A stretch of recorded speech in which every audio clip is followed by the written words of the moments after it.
በኢራን አብዮታዊ ዘብ ኃይል የቀድሞ የጦርና የስልት መሐንዲስ የሚባሉት ወደ ቦታቸው መመለሳቸው ታላቅ ደስታና ሞገስ እንደፈጠረላት የኢራን አብዮታዊ ዘብ ኃይል IRGC አስታውቋል።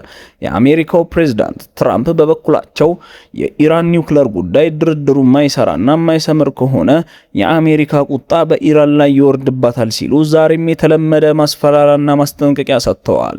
ኢራንም አሜሪካ ዳግም አንዲት ጥቃት ከፈጸመችባት የዓለም አቀፉን የኢንተርኔት መረብ ደብዛውን ልታጠፋው መወሰኗን በማስጠንቀቂያ አስታውቃለች።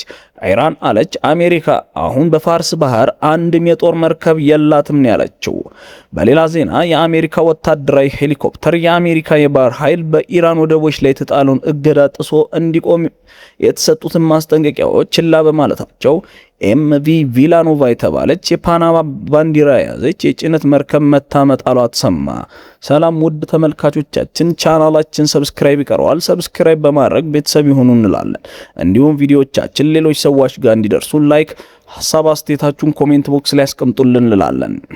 ወደ ዝርዝር መረጃው ስናመራ አሜሪካ በኢራን ቤት ገብታ የውሃ አካላቶቿና ወደቦቿን መዝጋቷን ቀጥላለች። አሜሪካ ያንን አድርጋ ግን አርፋ የተኛችበት ጎን የላትም ይሏታልና ዛሬ በተሰማ ዜና ታዲያ አሜሪካ በኢራን ወደቦች የዘጋችበትን ኬላ ለማለፍ የሞከረችው አንድ መርከብ በፓናማ ሰንደቅ ዓላማ ስትንቀሳቀስ ከሄሊኮፕተሯ ተኩሳባታለች ነው የተባለው። የአሜሪካ ባህር ኃይል MH-60 ሄሊኮፕተር የተኮሰባት የMV በርቪላኖቫ መርከብ ናት። ከዛ በኋላ መርከቢቱ ከዚያ ሄሊኮፕተር የተተኮሰባትን ጥይት ከጠጣች በኋላ አሜሪካ የዘጋችውን የኢራን ወደቦች ኬላ ለማቋረጥና ለማለፍ እንዳልቻለች እንደተሳናት ነው የተገለጸው። አሜሪካ የኢራንን ወደቦች የዘጋቻቸው ከሐምሌ 14 ጀምሮ እንደ አውሮፓውያን አቆጣጠር ሲሆን የዚህ መሰሉን እርምጃ በመርከቦች ላይ ስትወስድ ደግሞ የአሁኑ ለሶስተኛ ጊዜ ነው። የአሜሪካው ፕሬዝዳንት ዶናልድ ትራምፕ ይላሉ ኢራንን በምጣኔ ሀብት ዘርፍ ውድቀቷን እናፋጥኗለን፣ አለዚያ ኢራንን ጠንካራ በትር ይወርድባታል ያሉት ፕሬዝዳንቱ መለስ አድርገውም አሉ ኢራን የምጣኔ ሀብቷ ሞቷል፣ ገንዘብ ልበደር ብትል አትችልም፣ ሁሉንም ሀብቷን ተቆጣጥረናል፣ ያላትን ሀብት በሙሉ ዘግተንባታል፣ ሙሉ በሙሉም ተቆጣጥረናል፣ እኔ የነርሱ ባንክ ሆኛለሁ ያለው ሰውየው ትራምፕ ሌላ ምርጫችን ደግሞ ኢራንን በከባድ ሁኔታ መምታት ነው፣ ሀገራቸው ገጥሟታል ስለተባለው የጦር መሳሪያና ጥይት እጥረትም ማንሳታቸው አልቀረም አሉ። አሜሪካ ቀድሞ በነበረው አስተዳደር ዘመን በጦር መሳሪያና ጥይት ማምረት ዘርፍ አልሰራችም አሉና የፈረደባቸውን የቀድሞ ፕሬዝዳንት ጆ ባይደንን ክፉኛ አብጠልጥሏቸዋል። ሮይተርስ የዜና ምንጭ ባሳለፈው ሳምንት ዘገባው ስርጭቱ የአሜሪካ ጦር በኢራን በገባበት ጦርነት በርካታ መጠን ያለውና ጥይቱና ረጅም ርቀት ተምዘግዛጊ መሳሪያዎችን በከፍተኛ ደረጃ መጠቀሙን መግለጹ አይዘነጋም። በዚህም የተነሳ የአሜሪካ ጦር ኃይል ወደፊት ስጋት ላለበት የግዙፍ ጦርነት ዝግጅት ብርክ ብርክ እንዳለውም ነው ዘገባው ያብራራው። ትራምፕ የኋላው ንግግራቸውም እውነቱን አውጥተውታል። አሁንም አሉ በጥይት በኩል አሁንም አንታማም፣ ግን ደግሞ ጥይታችንን ያመናመነው ነገር በዋናነት ባይደን ያለማሰቡ ለዩክሬን የ300 ቢሊዮን ዶላር ዋጋ ያለውን ጥይት ሰጥቶ ነው ዛሬ ለዚህ ያበቃን አሉ። ይህ የአሜሪካው ፕሬዝዳንት ዶናልድ ትራምፕ አሏት ዛሬም ኢራንን በኒውክሌር ጦር መሳሪያ ጉዳይ የሚደረገው ድርድር መፍትሄ የማይመጣበት ከሆነ አለቀላት፣ ኢራን ግዙፉ የጥቃታችን አበላ ይወርድባታል ነው ያሉት። ኢራን በበኩሏ ይበሉ ያድርጉት እንተያያለን ስትል ልቧንም ክንዷንም ብታሳያቸው ትራምፕ በዚያ የዛቻና ማስጠንቀቂያ ንግግራቸው የኢራንን ባህር ኃይል ሙሉ በሙሉ ተቆጣጥረናል ነው ያሉት። የነገር ሰንጣቂዎች ቢሉ ታዛቢዎችና የወታደራዊ ተንታኞች በሙሉ ግን ይህንን ይላሉ። ትራምፕ ኢራንን እንዳሽመደመዷት ይገልጻሉ። እስካሁን ግን የሆርሙዝን ወሽመጥ ነፃ አውጥተውት አላስለቀቁትም። ወዲህም ትራምፕ የኢራን ስልት አልገባቸውም፣ ኢራን በብልጠት ቀድማችኋለች ይሏቸዋል። ኢራን በዚህ ጦርነት የአሜሪካን የጦር መሳሪያ ጥይት ብቻ አይደለም የዶላሯን አቅምና ጉልበት አልፈስፍሳ ለሌላ በሽታ አጋልጻ ልሰጣት ያም ሲባልም ደግሞ ለሩሲያ ለቻይናና ለሰሜን ኮሪያ ጥርስ የሌለው አንበሳ አድርጋ ልታቆማት ነው ይሏታል። ትራምፕ ግን ዛሬም አሉ ኢራን በፋርስ ባህር የሆርሙዝ ወሽመጥ ያጠመደቻቸውን ፈንጆች ሙሉ በሙሉ አጽድተናቸዋል ነው ያሉት። ይህ ሆርሙዝ ወሽመጥን በባህር ኃይላችን ቁጥጥር ስር ሆኖ 100% ተከፍቷል ብለዋል። ትራምፕ ገና ኢራንን እያደረጓት እናደርጋታለን እያሉ ሲፎክሩ ሲዝቱና ሲያስጨናንቁ፣ ኢራን በበኩሏ ይህንን ስትል አሳይታቸዋለች። አሜሪካ ከዚህ በኋላ አንዲት ጥቃት የምትፈጽም ከሆነ ሁሉም ያልቃል፣ ያበቃል፣ ይህ ዓለም አቀፉ የኢንተርኔት መረብ አመድ ይሆናል ስትል ጥብቅ ማስጠንቀቂያ ሰጥታለች። ይህንን ማስጠንቀቂያ የሰጡት ደግሞ የኢራን አብዮታዊ ዘብ ኃይል አፈቀላጤው ሆሰም ሞሃቢ ናቸው። ከሀገሪቱ የዜና አውታር ኤሪብ ጋር በነበራቸው ሰፊ ቆይታ ሞሃቢ ያሉ አሜሪካ ዳግም ጥቃት ሰነዝራለሁ ካለች እንንገራት፣ ከቶም ግልጽ እናድርግላት፣ በብዙ መቶ ሺህ ማይል የሚለካ የኃይል ማሰራጫና ማስተላለፊያ መስመሮች፣ በመቶ የሚቆጠሩ የኃይል መሰረተ ልማቶች፣ የአሜሪካ የኮምፒውተር ስልጣኔና መረቦች፣ በአጠቃላይ የዓለም አቀፍ የኢንተርኔት መረብ ለአንዴና ለመጨረሻ ጊዜ ላይጠገን መልሶም ላይዘረጋ ተበጣጥሶ ይወድማል ሲሉ ዝተዋል። አሁን ባለው ሁኔታ እንኳን በርካቶች የአሜሪካ ግዛቶች የውሃ መስመሮቻቸውን መጥለፋቸው ይገለጻል። ኢራን በቅርብ ዓመታት ወዲህ በከፍተኛ ደረጃ የሳይበር ወንጀል ዋና መጠንሰሻ ሀገር ስለመሆኑ ይነገራል። ኢራንን ብትሆን የሳይበር ወንጀልን እንደ ዋና የጦር መሳሪያ አድርጋ ትጠቀማለች ነው የሚባለው። ዛሬ ደግሞ ኢራን በጦር ኃይል አዛዦች ዘንድ ትልቅ ለውጥና ማሻሻያ ማድረጓን የተለየ ውጤት ይመዘገባል ተብሎ ይጠበቃል።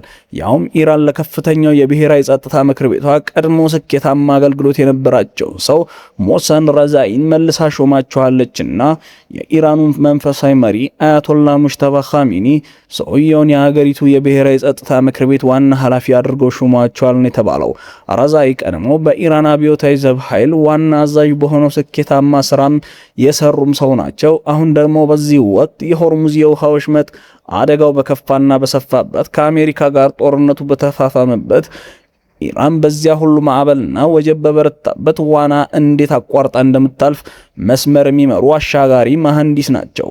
እናም ኢራንን የትም ያደርሳታል ነው የሚባለው። ረዛኢ ከዚህ በኋላ በመካከለኛው ቢሉ በጸጥታና በውጭ ፖሊሲ ጉዳዮች በቀጥታ ይገባሉ ነው የተባለው። ዛሬ የኢራን ብሔራዊ ጸጥታ ምክር ቤት ዋና ኃላፊ ሆነው የተሰየሙት ቀድሞም ያንን ኃያሉን የእስላማዊ አብዮታዊ ዘብ ኃይል በመምራትና በማዋጋት ኢራንን ድል ያጎናጽፏት ሞሰን ረዛኢ ከ1979 የእስላማዊ አብዮታዊ ፍንዳታ በፊት የነበረውን የሻህን መንግስት ለመገልበጥ በተነሱ ታጣቂ ኃይሎች መስራች እንደነበሩ ታሪካቸው ያስረዳል። እኛ የሻህን መንግስት ለመገልበጥ ነፍጥ አንስተው ሲታገሉ የነበሩት ኃይሎች ድል አድራጊ የሚል መጠሪያ የተሰጣቸው ኃይሎች የመሰረቱትና የመሩት ሰው የዛሬ ሞሰን ረዛኢ በያኔው ሙሉ መጣሪያቸውና ስማቸው ሳባዝቤር ረዛ ሚርጋሂድ ናቸው።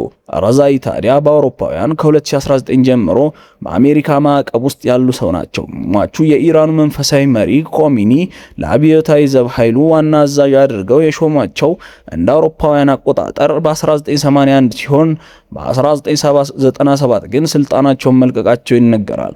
ሞሰን ረዛኢ በኢራን ኢራቅ ጦርነት ከባዱን ጊዜ ኢራንን ያሻገሩ የቁርጥ ልጅ ናቸው ይሏቸዋል። ሰሞኑን በተሰማ መረጃ ቀድሞውም ትራምፕን ለመግደል ዝታ የፎከረችው ኢራን ሰውየውን በደረት በሚደረጉ ተወንጫፊዎች ልትቀልባቸው መዘጋጀቷን በክትትልም ላይ እንደነበር ሲገለጽ፣ የእስራኤል ደህንነት ተቋም ትራምፕን እንደታደጓቸው ተገልጿል። እስራኤል በዚህ ወቅት አሜሪካን በስለላና በመረጃ ዘርፍ ሳይርባት በላይ የምትመግባትና የምትቀልባት በመሆኑም ይገለጻል።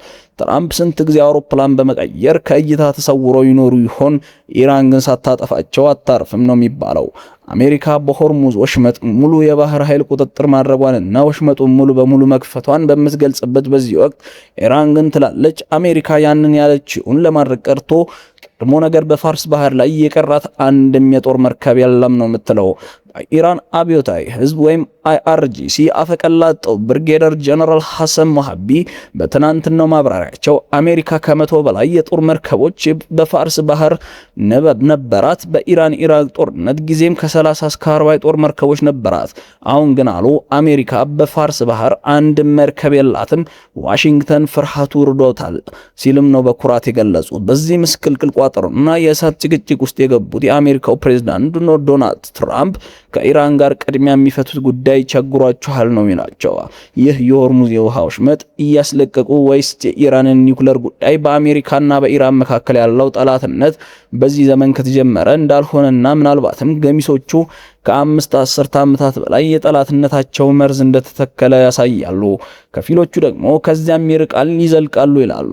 አንቱዌር ይላል በዛሬ ዘገባውና ዘ ሎንግ ሮድ ቱ ዋር ሲል ርዕስ በሰጠው አንቀጹ በአሜሪካና በኢራን መካከል ጠላትነቱ የተተከለው ከዛሬ 70 ዓመታት በፊት ነው ይላል።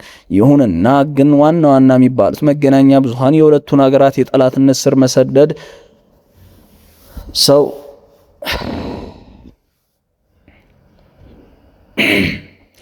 ሁለቱን ሀገራት የጠላትነት ስር መስደድ አላባብሳሉ በሚል ወቀሳ ይቀርብባቸዋል።